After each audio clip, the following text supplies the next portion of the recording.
Hello and welcome to this video where I'm going to be showing you how to increase productivity with Chat GPT. Now you can increase any type of productivity. This is more specifically going to be geared around like during working from home. So if you work from home, you have an online business, something like that that's going to be related. Here's the prompt down below, which you can easily edit. I said, give me 10 tips for increasing productivity when it comes to, in this section right here, you can change when it comes to, practicing my golf swing, when it comes to practicing the guitar, when it comes to online business, anything, okay? But I put working from home with my online business. Let's generate.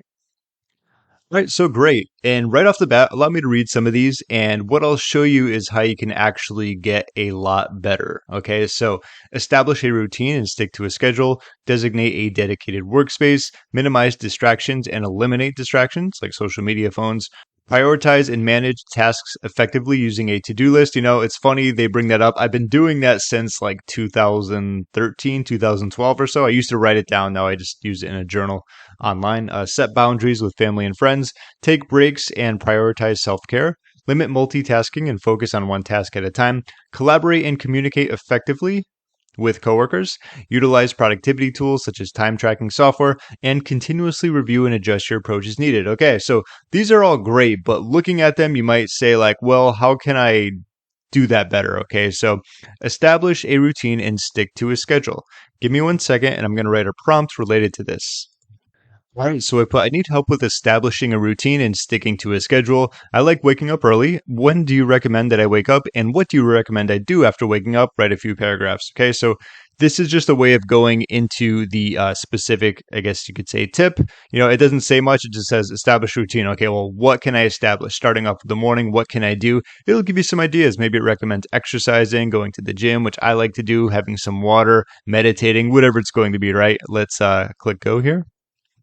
All right, so we have a good amount of information here. So we went from establish a routine and stick to a schedule to some good amount of information that's going to further explain and give you more ideas about how you can be productive. So talks about how it can be a challenge when working from home, but it's crucial to maintaining productivity and work-life balance. I agree. So waking up early, it's recommended to wake up at the same time each day, even on the weekends, to establish a consistent sleep pattern.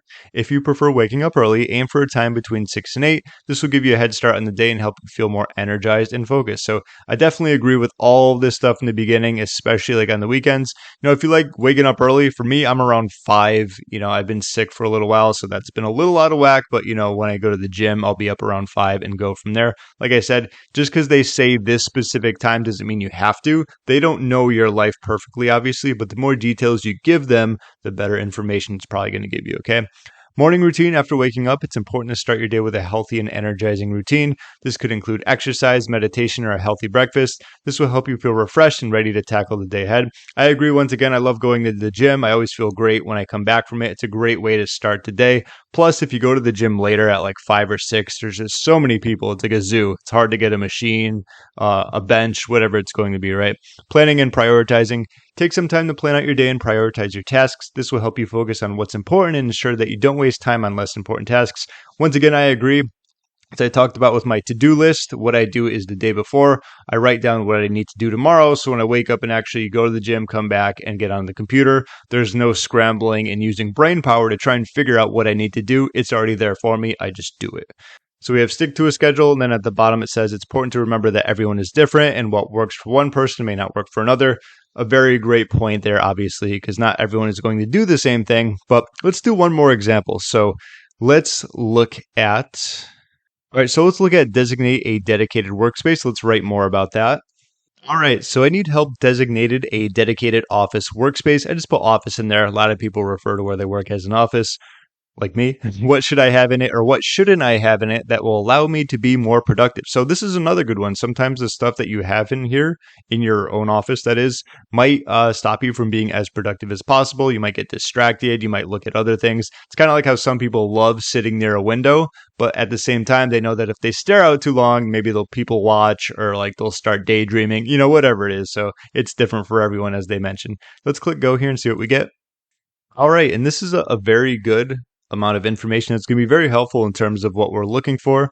So it can help improve your productivity and work-life balance when working from home. Here are some things to consider. So a comfortable ergonomic chair and desk. That's really up to you. Whatever is comfortable to one person is comfortable not to another person. I still have one of those white, I think they're called lifetime foldable chairs, like the ones you see at like parties and stuff that are very cheap. For some odd reason, that doesn't hurt my back. But if I have one of those fancy chairs, I've noticed that there's such like low or bad back support that my back always hurts after it. So, like I said, whatever is best for you. Good lighting, obviously. I changed that up recently. We put in some new light bulbs. It's much brighter, but usually when the sun comes out, I'll just use natural light. Laptops or computer, obviously. Essential office supplies, if you need those, it's good to have them right by you. Fast and reliable internet connection is a must. Noise canceling headphones, just got a new pair for Christmas. They're wonderful. I do recommend something like that in case you're not working at an office. Maybe you're somewhere else. Maybe you had to go to like Starbucks to use Wi-Fi. Putting those on will just be perfect, something like that. And this is another good one. Plants or personalized items to add a touch of comfort and personalization. I thought about getting a fake plant recently. Apparently there's studies for it. I don't know if it's fake or real, but I'll look into it more. So avoid, this is what I talked about before, clutter or distractions. There are a ton of things that can distract you in an office. I can't think of any off the top of my head, but if you have something you really like and you keep want to use it or look at it, like a phone is the perfect distraction, you'll probably want to put it aside or maybe in another room, which sometimes I do, sometimes I don't, sometimes I need it. So it's back and forth. Comfortable, better couch, that's really up to you. Maybe you're going to be doing some work sitting on it. So like I said, some things you can avoid, some things are bad, sometimes aren't as bad, whatever it might be. Television or other entertainment devices, dirty dishes or laundry, personal items that may cause distractions, which is very similar to this distraction. So it's also important to establish clear boundaries with family and roommates regarding your dedicated workspace to minimize distractions and interruptions. By having a designated and well-equipped workspace, you can increase your focus, productivity, and ensure a successful work from home experience. So overall, these are some very good tips when it comes to increasing your productivity, especially if you're working from home, you have an online business, whatever it's going to be. In my opinion, what it comes down to is the fundamentals. These aren't anything super crazy. You're probably like, yeah, I've heard of these before. I've seen these. Well, there's a good reason for it because they work very well. So if you are looking for some more tips, obviously you can write a prompt in like this. You can say, hey, write 10 more or something that's different from these, but make sure you implement them as well. That's how you're going to obviously increase your productivity, not talk about it or think about it, of course. So that should just about do it. I hope you got some value out of this video. If you have any questions, feel free to leave a comment down below. My name is James. Thank you so much for watching, and I'll see you in my next video.